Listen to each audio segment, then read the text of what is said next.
যে কোনো চাষের জন্যই জাত নির্বাচন করাটা হচ্ছে সব থেকে বড় বিষয়।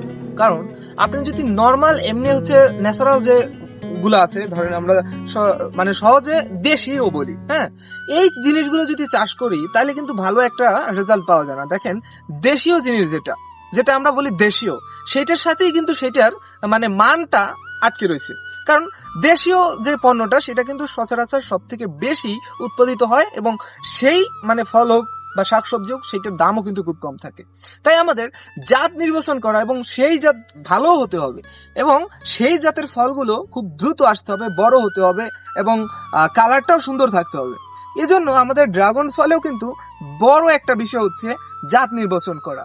এখন আপনি শুরু করবেন, আপনার জন্য একটা জাত আপনার দরকার। এখন আপনি অনেকেই আছে যে প্রথমতে আমরা মানে আমাদের যে নর্মাল জাতগুলো আছে আশেপাশে, যে কোনো জাতির হোক, গাছ হোক, শুধু নামের গাছ, ঠিক আছে, মানে আমরা চাই কি যে আগে গাছ দিয়ে শুরু করি, একটা নর্মাল গাছ থাকুক, সেই গাছ দিয়ে আমরা হচ্ছে আগে দেখবো, তারপর হচ্ছে যদি না হয় তারপর হচ্ছে আমরা ভালো কিছু করব, মানে যদি হয় বা সেটা করতে পারি তখন আমরা ভালো কিছু করব, মানে ভালো জাত আবার অন্য জায়গায় অন্য থেকে সংগ্রহ করবো। কিন্তু প্রথমবার লস হয়ে যায়, অনেক টাকা ইনভেস্ট করা থাকে, সেই টাকাগুলো উঠানো সম্ভব হয় না।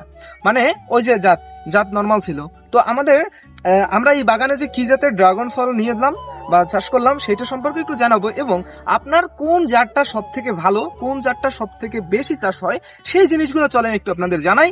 জাত বাংলাদেশের আবহাওয়া ও মাটি ড্রাগন ফল চাষের জন্য অত্যন্ত উপযোগী হওয়ায় বাংলাদেশ কৃষি গবেষণা ইনস্টিটিউট ড্রাগন ফলের উপর গবেষণার কার্যক্রম হাতে নেয়, এবং 2014 সালে বাড়ি ড্রাগন ফল 1 নামে ড্রাগন ফলের একটি উন্নত জাত অবমুক্ত করে। বাংলাদেশে যারা আছি আমরা চাইলেই এ জাতটা অনায়াসে চাষ করতে পারি, যেহেতু বাংলাদেশ কৃষি গবেষণা ইনস্টিটিউটের উদ্ভাবিত জাত, তাই আমরা এটা চাইলেই খুব সহজে চাষ করতে পারি। হ্যাঁ দর্শক, আমাদের বাগানেও এই জাতটি ড্রাগন গাছ লাগানো হয়েছে এবং আমরা এটা চাষ করতেছি।